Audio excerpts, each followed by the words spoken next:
Hello good morning friend, welcome my new blog. सबसे पहले मैं ना उन सभी का थैंक्स बोलना चाहता हूँ जो मेरी वीडियो को लाइक करते हैं। मैंने एक है ना सबसे रिक्वेस्ट की थी कि आप मेरी वीडियो को ना थोड़ा लाइक किया करो ताकि और लोगों के पास जाए, तो काफ़ी लोगों ने सपोर्ट किया है, तो उनके लिए बहुत बहुत धन्यवाद।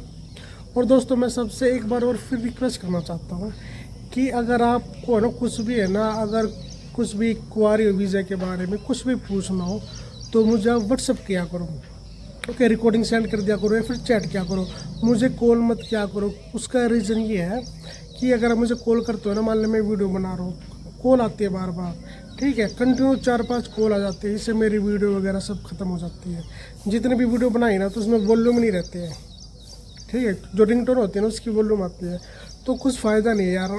आप है ना, मैं आपकी हेल्प करूँगा, 100% करूँगा। आप चैट किया करो या फिर रिकॉर्डिंग करके भेज दिया करो। मेरे को बताना वही है, जब कॉल करोगे तो भी मैं उसका वही जवाब दूंगा, आप मुझे चैट करोगे या फिर रिकॉर्डिंग करोगे व्हाट्सएप पे तो भी मैं उसका वही जवाब दूंगा, और जवाब मैं 100% देता हूँ, ये बात सबको पता है, ठीक है। तो प्लीज़ मुझे कॉल मत किया करो। एक भाई का रात के 11 बजे फ़ोन आ रहा है, ठीक है, तो मैंने आपको इंडियन नंबर अपना सेंड कर रखा है, ठीक है, और मॉरिशस का भी कर रखा है, तो उसका मतलब ये नहीं कि आप ये मतलब इंडियन नंबर पर आप कॉल ही करोगे, ठीक है। जवाब मिलेगा, आप व्हाट्सअप में ना, व्हाट्सअप पर रिकॉर्डिंग करके भेज दिया करो, चैट कर दिया करो। अगर कुछ ज़्यादा ज़रूरी हो ना, ओके, तो मैं टाइम निकाल के आपसे बात भी कर लूँगा, ठीक है। तो प्लीज़ है ना, मेरा आप सपोर्ट करो, थोड़ी बात थोड़ा समझा करो कि है ना अगला बंदा कैसे है ना मैनेज कर रहा है, कैसे काम कर रहा है। मेरे पास दिन में कम से कम 40-50 बंदों के फ़ोन आते हैं, व्हाट्सअप पे सबके प्रमोशन करता हूँ, ठीक है, तो समझ सकते हो कितना बिजी शेड्यूल है। तो प्लीज़ मुझे कॉल मत किया करो, व्हाट्सएप पे चैट या रिकॉर्डिंग आप कर दिया करो। और दोस्तों, आज है ना, क्योंकि काफ़ी बंदे हैं ना, काफ़ी मेरे फ्रेंड्स ऑनलाइन पे, ठीक है, ऑफलाइन भी है, तो वो मुझसे पूछते कि आपका 1 साल का मॉरिशस का एक्सपीरियंस कैसा रहा, मॉरिशस रहने लायक कंट्री है भी कि नहीं, और क्या क्या डिफरेंसेस है यूरोप में मॉरिशस में, ठीक है। काफ़ी कंट्री में मैं पहले जा चुका हूँ, तो इस कंट्री में ऐसा क्या है, ठीक है, कि किसी भी इंडियन को इस कंट्री में आना चाहिए काम करने के लिए या फिर स्टडी के लिए। तो दोस्तों, आज इस वीडियो में मैं आपको स्टेप बाय स्टेप एवरीथिंग पूरा डिटेल से पूरा खोल के बताने वाला हूँ मॉरिशस के बारे में। तो वीडियो बहुत ही ज़्यादा इन्फॉर्मेटिव होने वाली, वीडियो का पूरा देखना। और दोस्तों, मैंने ना इस कंट्री में ना सबसे अच्छी बात पता है क्या, देखिए, ये कंट्री मिक्स कल्चर कंट्री है। जैसे अपना इंडिया है ना, अपने इंडिया में फिर भी बाहर से आए हुए लोग नहीं हैं, ठीक है। इस कंट्री में 90% बाहर से आए लोग बसे हुए हैं। पहले इस कंट्री में फ्रेंच वालों का रास्ता जो है ना, जो फ्रांस कंट्री है ना, उसका रास्ता, तो जब ब्रिटिश आए थे इंडियंस को इस कंट्री में लेके, तो उसमें से काफ़ी लोग है ना फ्रांस वाले यहाँ पर रह गए थे, तो एक तो उनका कल्चर हो गया। दूसरा, जब ब्रिटिश गए थे तो ब्रिटिश भी सारे नहीं गए थे, उसमें से काफ़ी है ना यूके वाले लोग यहाँ पे रह गए थे, तो वो भी है, यहाँ पे मिक्स कल्चर है, ठीक है। दूसरा, इंडियन तो है भाई, तमिल वाले भी यहाँ पे हैं, तो 3-4 है ना, 3-4 यहाँ पे है ना आपको कल्चर देखने के लिए मिलेंगे। और टेम्पल्स भी यहाँ पे काफ़ी अच्छे अच्छे हैं, छोटे मोटे टेम्पल्स नहीं, बड़े बड़े टेम्पल है, काफ़ी अच्छी यहाँ पे पूजा की जाती है। तमिल वाले भी अच्छी पूजा करते हैं, ठीक। और जो यहाँ पे जो नॉर्थ वाले जो है ना हमारे हिंदू भाई, वो भी काफ़ी यहाँ पे पूजा करते हैं, सब मिल के रहते हैं। मैंने एक चीज़ बात देखी है कि मॉरिशस लोगों में ना यूनिटी बहुत है, किसी के साथ गलत नहीं करते, सच बात होगी ना, उसके साथ कोई भी खड़ा हो जाएगा, अनजान आदमी भी, और हेल्प करता है। ये मैंने इस कंट्री में देखा। आप अगर किसी और कंट्री में जाओगे तो आप देखोगे कि है ना कोई आपकी ज़्यादा हेल्प नहीं करेगा, मोस्टली कोई होगा, नहीं तो मोस्टली ना रेसिज्म का आपको सामना करना पड़ सकता है। इस कंट्री में ऐसा आपको नहीं करना पड़ेगा। खाने में मेरे को खाने में यहाँ पे प्रॉब्लम आई थी भाई, क्योंकि यहाँ पे सब यार बड़े बड़े ब्रेड से खाते रहते हैं, ठीक है, मैदा का यूज़ ज़्यादा करते हैं, सब्जियों का कम करते हैं, नॉन वेज का ज़्यादा करते हैं। और भी हम हरियाणा से, तो हरियाणा में है ना कम नॉन वेज खाया जाता है, बहुत कम, बहुत ज़्यादा। नहीं तो वेजिटेरियन का यहाँ पे हम है ना यूज़ करते हैं। दूध दही भाई साहब, यहाँ पे कोई पशु पालता नहीं है, आपको दूध नहीं मिलेगा, पैकेट वाला लिक्विड वाला डब्बा मिलेगा, नहीं तो सूखे दूध का यूज़ करो। हम तो भाई सूखे दूध का यूज़ करते हैं, लिक्विड वाला तो बहुत महंगा आता है, कभी कभी उसका भी यूज़ कर लेते हैं। खाना आपको बहुत ही ज़्यादा, आप इंडियन खाना यहाँ पे मिस करोगे, मैं भी बहुत ज़्यादा मिस करता हूँ। पर हम है ना खुद कुकिंग करते हैं, तभी मैं भाई से बोलता हूँ, भाई आप खुद कुकिंग क्या करो, तभी आप मॉरिशस में है ना सर्वाइव कर पाओगे। लड़कियों को तो खाना बनाना आता है, काफ़ी लड़के होते हैं जो है ना ये चीज़ सीख के नहीं आते। भाई यहाँ पे नवाबपना सब हट जाएगा, आपको खुद खाना पड़ेगा, सर्वाइव कर रहा है, नहीं तो आप मैदा खाओ और मोटे हो जाओ, ये चीज़ है। ओके, तो खुद खाना बनाओगे ना, वो चीज़ है। अगर मैं वेदर की बात करूँ भाई साहब, मस्त वेदर है, यहाँ से जाने का मन ही नहीं करता, इतना मस्त कूल वेदर होता है यहाँ का। दोस्तों इस 1 साल में मेरे को मोर्सिस में एक चीज़ मेरे को बहुत अच्छी लगी कि यहाँ पे आपको ना वेल हाउसेस मिलते हैं। आपको क्लीनिंग यहाँ पे लोग करते हैं, किसी का छोटा घर है फिर बड़ा घर है, क्लीनिंग करके लोग बहुत अच्छी तरीके से रखते हैं, बहुत ही ज़्यादा। मैं टॉयलेट को भी है ना इतनी अच्छी तरीके से क्लीन करके रखते हैं, जैसे आप बोलोगे कि यार कितना क्लीन है।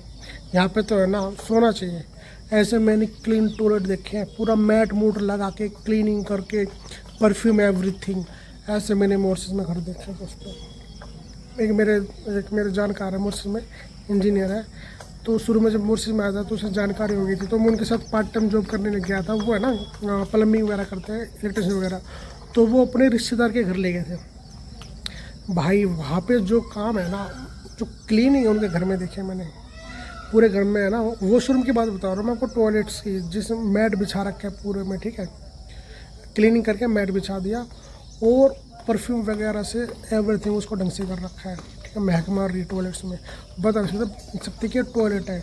हमारे जो घर होते हैं ना, हमारे कमरे होते हैं, उनमें भी इतनी महक नहीं होती, क्योंकि हमारा परफ्यूम वगैरह का इंडियंस बहुत कम यूज़ करते हैं। यहाँ के लोग परफ्यूम का बहुत यूज़ करते हैं, डिओज़ का बहुत यूज़ करते हैं। यहाँ पे डिओ और परफ्यूम का बिजनेस बहुत तगड़ा चलता है, बहुत धड़क्के से चलता है। इंडिया में चलता है, पर इंडिया में फिर भी लोग इतना यूज़ नहीं करते, गांव वाले लोग तो यूज़ नहीं करते। जो रोज़ है ना ड्यूटी वगैरह पे जाते हैं शहर में, वो ज़्यादा डिओ परफ्यूम का यूज़ करते हैं। पर यहाँ पे तो भाई 100% परफ्यूम और डिओ का लोग बहुत दबा के यूज़ करते हैं। दोस्तों सबसे अच्छी लगी मेरे को यहाँ की लाइफस्टाइल। आप यहाँ के लाइफस्टाइल में घुल गए ना तो आपको इतना मज़ा आएगा, बहुत सुकून मिलेगा। इंडिया में आप कहीं भी जाओ भैया, हर जगह भीड़ भाड़ है। इंडिया में कोई कोना होगा जहाँ पे भीड़ कम है। साउथ में थोड़ा भीड़ फिर भी ठीक है, नॉर्थ में तो भाई, मैं दिल्ली एनसीआर का रहने वाला हूँ भाई, भीड़ है। कहीं भी जाओ, बस स्टैंड पे जाओ भीड़, रेलवे स्टेशन पे जाओ भीड़, मेट्रो में जाओ भीड़ भीड़ भीड़। यहाँ की सबसे अच्छी बात है, कहीं भी जाओगे आप सुकून से अपनी लाइफ जी सकते हो। बहुत ही ज़्यादा क्लीनिंग है, कोई भीड़ नहीं भाई, जाने का मन ही नहीं करता इंडिया। ये रियलिटी मैं आपको फील बता रहा हूँ। फैमिली इसलिए जो है ना जाने का मन करता है। अदरवाइज़ दोस्तों मोर्सिस में जो मज़ा है ना, वो मज़ा दोस्तों शायद आपको किसी कंट्री में मिल सकता है, क्योंकि आपको अपनापन लगेगा। यहाँ पे टेम्पल्स है, हिंदुज़म यहाँ पे है, सेम है ना, ये मतलब मिनी इंडिया है। लोग हिंदी बोलते हैं, लैंग्वेज का यहाँ पे आपको कोई बैरियर नहीं होने वाला है।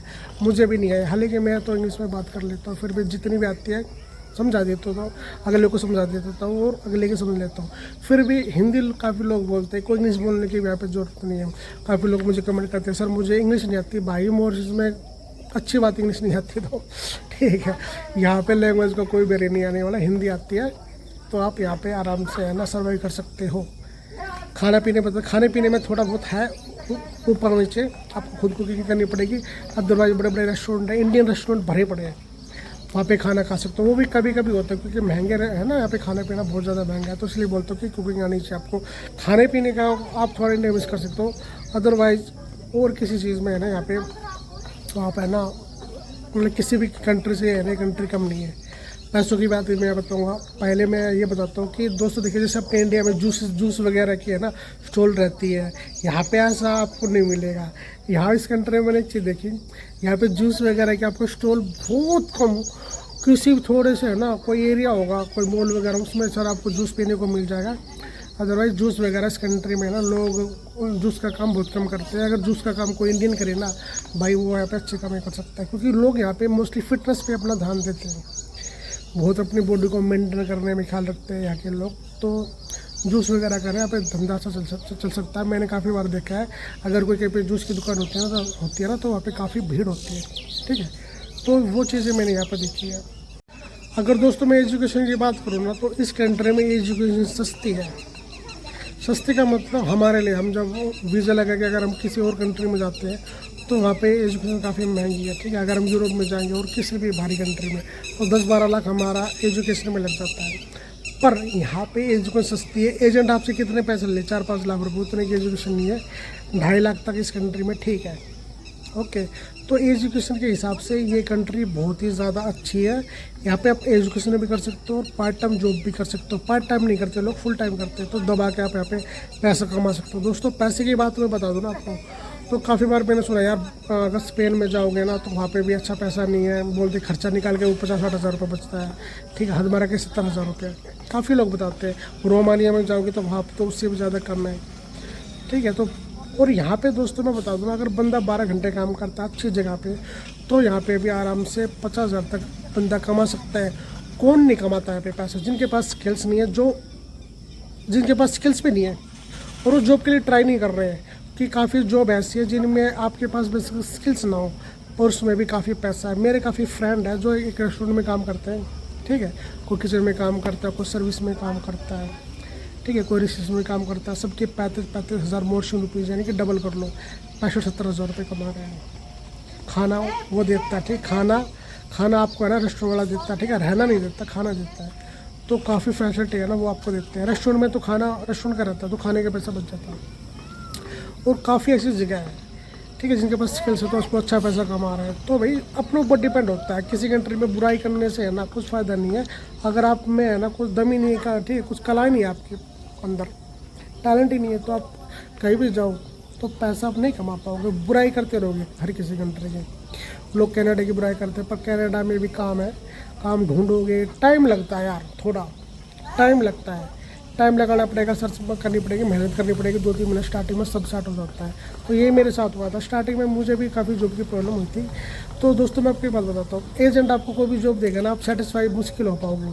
आपका खुद दिमाग चलेगा यार नहीं मेरे को जॉब ढूंढनी चाहिए, लोग बोल लेंगे आपको ठीक है वहाँ पर इतनी जॉब है, ठीक है, इतनी सैलरी वाली जॉब, तो आप जाओगे जॉब ढूंढने के लिए, तो है ना उसका भी एक्सपीरियंस अलग रहता है। जब आप अपने दम पे जॉब लोगे ना तो आपको और मज़ा आएगा।